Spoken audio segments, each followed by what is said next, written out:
Hello everybody, this is TipTop MTG here today with another Magic the Gathering video. In today's video, we are going to be looking at Time Spiral Remastered and what maybe didn't get through to the final version. So for those of you who don't know, Time Spiral Remastered is the combination of Time Spiral, Future Sight, and Planar Chaos. 3 sets from a pretty long time ago, and they curated it into one set so that it would be fun to draft and get some needed reprints out there. But they couldn't include everything, and so today I have a list of every single card that was not included in Time Spiral Remastered, and then we're going to compare that to the actual Time Spiral Remastered set and kind of talk about the value of it. I do want to take some, or let you know of some things. I did not play when Time Spiral Remastered came out.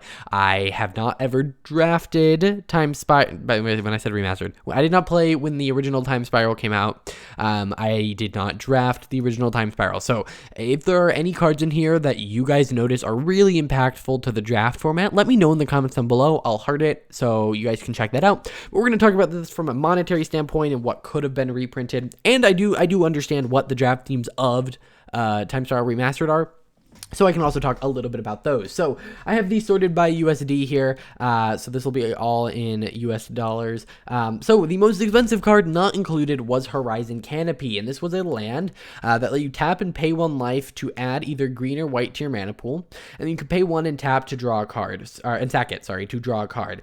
Very, very powerful card. If I'm not mistaken, they did not print a full cycle of these. So, you know, Selesnya does have this weirdo land. So, yeah, pretty interesting. We have like things like Imps Mischief. Change the target of target spell with a single target. You lose life equal to that spell's converted mana cost. Again, a pretty expensive card, sitting at about $20. We're going to talk about the top 5 here, and then I'm going to go into a little bit more detail. Bitter Ordeal. It's, I believe, one of the only cards with Gravestorm, if not the only card, because it is one of the future shifted ones. We have Temporal Extortion. You know, it's an interesting effect that like lets players kill themselves to not let you get an extra turn. You'll notice a lot of the cards here that aren't being reprinted are black cards that do things that black normally doesn't do. I think this is one of the more surprising ones for me, is Academy Runes. This is a card out of these 5. It's I recognize Horizon Canopy and Academy Runes. It's a very popular card for a lot of combos. For instance, Mindslaver with this lets you infinitely lock someone out of the game. So yeah, I'm surprised it didn't see a reprint, just because I feel like this would have drawn a lot of attention to the set. It would be cool to get another one with the legendary land frame. I really like this card, so it would have been cool to see it get a reprint. Grove of the Burn Willows. This one is a different type of like dual land. So Selesnya got this one.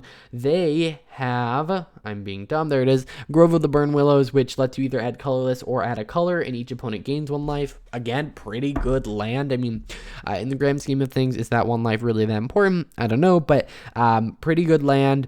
Moving in, we have Gibbering Descent. You'll notice they cut a lot of the black cards out at the rare slot. You will notice, by the way, these are all rares because there were no mythics in the original set. That means that obviously no mythics got cut because they didn't exist. And then, of course, we have like Graven Cairns. They all had all sorts of weird lands, and they didn't really include any of those, which I find really weird, especially because these lands are probably something that are hard to reprint because not all of them have full cycles around them. I would have expected to see those reprinted here where it would make sense, as opposed to when, you know, if they include them in future sets, they can do that, but they can't include a full cycle of them if they don't have a full cycle, assuming it's not like a Horizon set or whatever. Speaking of which, there was a bunch of news about that came out yesterday, so you guys should check that out.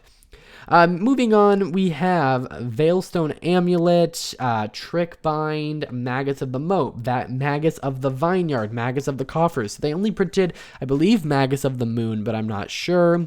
Another one I really recognize here is Paradox Haze. Very kind of niche in its usage.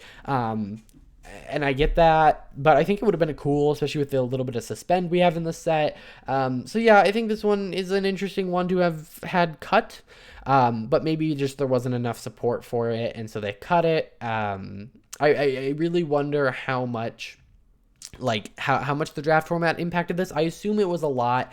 So for the rest of this video, I'm just going to slowly scroll down. I assume that there was a lot of impact that draft had on the format, just because, you know, obviously this is a remastered product. They are probably going to want sorry, they are probably going to want the, you know, draft environment to be pretty good. And you'll notice they left a lot of just like $2 cards here on the table. Now, if we compare the top end of the spectrum to the top end of the actual set. So these are the cards that appear in Time Spiral Remastered. It does not include the like time shifted cards. You'll notice they got the big ones: Sliver Legion, Gemstone Caverns, Tarmogoyf, Pact of Negation. They got the really big stuff here. If we were to, for instance, put Horizon Canopy in here, it would be all the way like down here in between Urborg and Vesuva. So yeah, it makes sense. They got a lot of the value cards, which I think is cool. Yeah, that's what I have to say about it. Either way, I just wanted to make this quick little video to talk about it, and because I'm not going to be going through every single one of these cards that is not in the set, I'm going to be leaving a link in the description down below so you can explore it, and you can, you know, sort this list, you know, by mana cost if you wanted to. You can sort this by name, you can sort it by rarity, you can sort it by a lot of different things here. And so that's pretty cool. You can also then go like see it as images if you don't know the cards well enough to do it in a list. You can also do it like that. So yeah, if you guys enjoyed this video and found it useful, hit that like button, subscribe. Again, you can check out this list in the description down below. I will see you guys in the next one. Bye.